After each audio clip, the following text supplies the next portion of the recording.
2절입니다. 욥기 5장 2절, 제가 2절, 여러분 7절 자막을 첨부해서 한 절씩 교독합니다. 2절, 5장 2절입니다. 분노가 미련한 자를 죽이고 시기가 어리석은 자를 멸하느니라. 7절, 사람은 고생을 위하여 났으니 불꽃이 위로 날아가는 것 같으니라. 11절, 낮은 자를 높이 드시고 애국하는 자를 일으키사 구원에 이르게 하시느니라. 17절, 볼지어다 하나님께 징계받는 자에게는 복이 있나니 그런즉 너는 전능자의 징계를 없이 여기지 말지니라. 아멘. 예, 오늘은 욥기 5장 1절에서 27절 말씀 가지고 나 같으면 하나님께 구하리라 라는 제목으로 엘리바스의 말을 제목으로 함께 말씀을 나누기 원합니다. 이 에돔 사람, 대만 사람이죠. 에돔의 지혜자 엘리바스는 욥의 친구면서 4장과 5장에 이어서 계속 욥에게 뭘 이야기합니까? 그 고난과 고통 중에 하나님 원망하지 말고 하나님의 징계, 너 죄 때문에 지금 징계받는 거니까. 징계란 말은 훈육의 하나로 잘못됐을 때 징계하는 거잖아요. 그래서 너가 잘못했으니까 하나님이 징계를 주는데 이 징계를 순순히 받아들여서 그 순순히 받아들이면 회개하고 돌아오면 하나님 회복의 은혜를 누리라 이런 이야기를 하고 있는 거죠. 현재 사실은 상황이 안 맞는 말이죠. 말은 맞죠. 죄 가운데 하나님 징계하실 때 회개하면 돌아서지만 지금 욥의 고난은 징계 때문에 일어난 게 아니라고 분명히 욥기 1장에 뭐 명백하게 죄가 없는 건 아니지만 하나님이 의인이라고 했고 또 하나님이 그 죄 때문에 죄로부터 돌이키게 하려고 징계하려고 한 게 아니잖아요. 천사의 회의도 그렇고 나중에 또 욥의 친구들이 징계를 받는 이유가 왜 내가 사랑하는 자에게 그런 못된 말을 하냐. 그래서 여러분 아무리 좋은 말, 액면 그대로 좋은 말이에요. 성경적인 말이라도 상황이 안 맞으면 그 사람의 상황이 안 맞으면 그거는 상처가 되는 거예요. 그래서 여러분 우리 성도끼리도 말하다 보면 나쁜 말 하는 건 아니죠. 영적인 말 하죠. 근데 그 사람한테는 안 맞아 그게.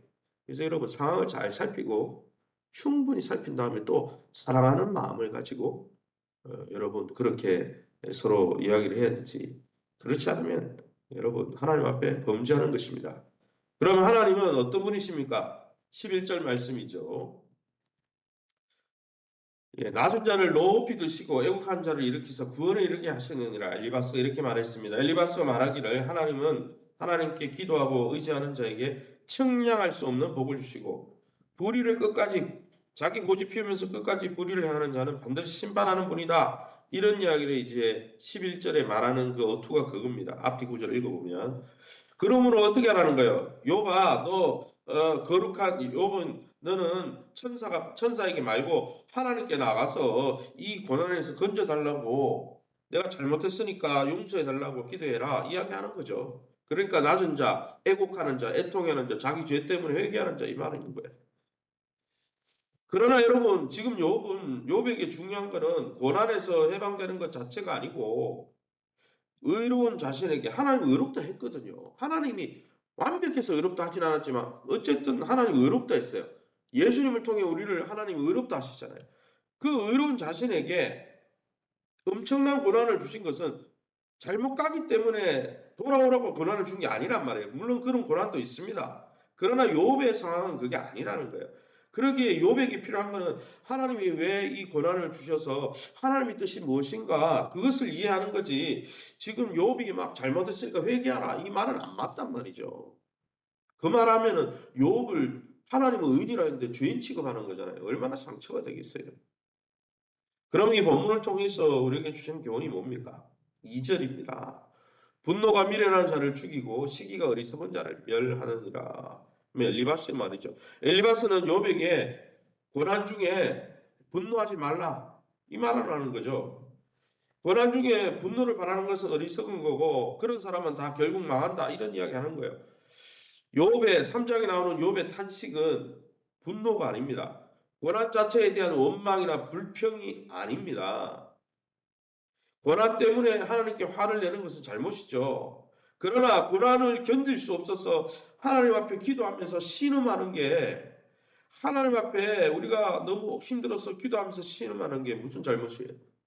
다윗도 얼마나 자기의 어려움을 하나님 앞에 토로했다고. 여러분, 내 입술에 고통 때문에 당하는, 그게 경제적인 것이든 육체적인 것이든 내가 당하는 고난 때문에 하나님 앞에 자녀가 신음을 하면서 아버지 나를 불쌍히 여겨달라고 하는 게 여러분 무슨 잘못입니까? 하나님께 상한 마음을 토한 것입니다. 그래서 나중에 이 엘리바스와 세 친구들은 징계받습니다. 왜? 내 사랑하는 욥이 죄를 지어서 고난받는 게 아닌데 너네는 왜 그렇게 애를 소금 치듯 하느냐? 위로하면 되지. 지금 고난 중에 있으면 위로해야지. 왜 자꾸 가르치려고 그러고 왜 자꾸 징계하려고 그러냐? 상황이 안 맞죠. 그래서 하나님이 그들을 벌 주려고 그러잖아요. 7절 말씀에 계속해서 봅니다. 사람은 고생을 위하여 났으니 불꽃 시비로 날아가는 것 같으니라. 엘리바스는 재앙과 고난이 하나님이 주는 재앙과 고난이 다 뭐 때문이라는 거예요. 이 사람은 고생을 위해 났으니 불꽃 위로 날아간다. 이 사람의 지금 내면의 심리는 재앙과 고난은 다 사람의 죄 때문이라는 거예요. 하지만 죄 때문에 이 세상에 고난이 오는 것은 사실입니다. 그러나 욥의 오는 경우와 같은 것은 그 고난이 각 사람의 죄 때문에 온 것만이라고 말할 수는 없다는 것이죠.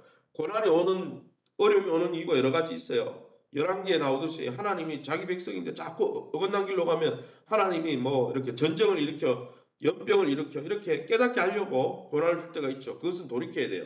거기서 죄를 돌아보고 회개해야 됩니다. 그러나 욥처럼 또 베드로전서에 나오는 열심히 믿는데 나한테 어려움이 왔다. 그거는 하나님의 또 다른 뜻이 있는 거예요. 그 뜻을 깨달아야 되는 거지. 막 자기를 막 정죄해서는 안 된다는 거죠. 여러분, 욥의 경우와 같이 모든 고난이 각 사람의 죄 때문에 오는 건 아니에요. 고난이 닥쳐올 때 그래서 깊이 생각도 안 해보고 무조건 내 죄 때문이다. 우리 내 때문이다. 또 사람 때문이다. 이렇게 고백하는 것은 겸손이 아닙니다. 사실이 아니란 말이에요. 오히려 내게 왜 하나님이 고난을 허락하셨을까라고 하나님의 말씀과 하나님의 임재 앞에 기도 앞에 나가서 하나님 내게 왜 이 고난을 주셨습니까? 이 고난의 의미가 무엇입니까? 이렇게 하나님을 새롭게 만나는 기회로 삼으시기 바랍니다. 자책할 기회가 아니고. 근데 우리는 대부분 어릴 적에 부모님에게서 계속 지적받고 또 주변 사람들에게 이렇게 해라 저렇게 해라 잔소리를 듣고 지적받은 사람들은 칭찬을 받지 못하고 격려를 받지 못하고 잘할 수 있다 이런 격려를 못 받은 사람들은 여러분 그게 습관이 돼가지고 자기 안에 무의식 안에 뭐가 있냐면 나는 안 돼. 어차피 안 돼. 다 내 때문이야. 이런 마음이 있는데 그런 마음으로 또 다른 사람을 비난합니다. 그래서 다른 사람 비난 잘하고 잔소리 잘하는 사람은 자기 안에 부모님으로부터든 어릴 적에 사랑하는 사람들에게 사랑을 많이 받지 못했어. 뭡니까? 그런 자기를 원망하는 마음, 지적하려고 하는 마음이 있기 때문에 그게 투사가 일어나는 거예요. 그래서 자기를 돌아봐야 되는 거죠. 그러면서. 그러게 여러분 여기서 중요한 건 뭡니까? 17절에 뭡니까? 엘리바스는 재앙이 고난이 사람의 죄 때문이라고 말하지만 그죠? 그래서 죄 때문에 오는 고난이 아닐 수도 있다는 것이죠. 그럴 때 고난이 닥쳐올 때 생각하지도 않고 무조건 내 죄 때문이다 고백하는 것은 겸손이 아닙니다. 하나님이 원하는 게 아니에요. 하나님이 의인이라 그러고 하나님 내가 너를 사랑한다. 너는 잘 될 거다 그러면 그걸 받아들이는 게 믿음이지. 나는 안 됩니다. 어차피 안 됩니다. 옛날에 부모님도 그랬고 주변 사람도 그렇고 난 안 된다고 그랬어요. 그럼 하나님 말씀보다 그 사람들의 말을 더 믿는 거예요. 그러기 여러분 오히려 우리에게 고난을 허락하신 하나님을 새롭게 만나시기 바랍니다. 17절에 볼지어다 하나님께 징계받는 자에게는 복이 있나니 그런즉 너는 전능자의 징계를 없이 여기지 말지니라. 계속 엘리바스는 욥이 징계받고 있다고 죄 때문에 징계받고 있다고 이렇게 생각하니까 회개하라는 이야기죠. 17절에 엘리바스는 욥이 하나님의 징계를 받아들이고 회개하면 하나님이 모든 것을 회복해 주시고 엄청난 복을 회복해 주실 거다 이렇게 권면하는 거죠. 이는 분명히 죄 지은 사람에게는 맞는 말입니다. 그러나 엘리바스의 충고 속에는 욥이 죄 때문에 하나님께 벌을 받는다고 전제하고 있습니다. 그래서 의로운 욥에게는 적용되지 않는 거예요. 성경을 읽어보세요. 욥 1장에 왜 고난이 시작했는지. 욥의 믿음을 달아보려고 사단이가 자꾸 하나님 앞에 참소하니까 하나님이 자랑하시면서 욥을 자랑하려고 욥의 신앙을 더 성숙하게 해주려고 허락한 거예요. 그렇게 나오잖아요, 성경에. 그럼 그걸 믿어야지. 그걸 인정해 줘야지. 엘리바스가 지혜가 없는 거예요. 입으로 튀어나온다고 막 이야기하는 거예요, 지금. 성경 가지고 다른 사람을 막 죽이는 거예요, 지금.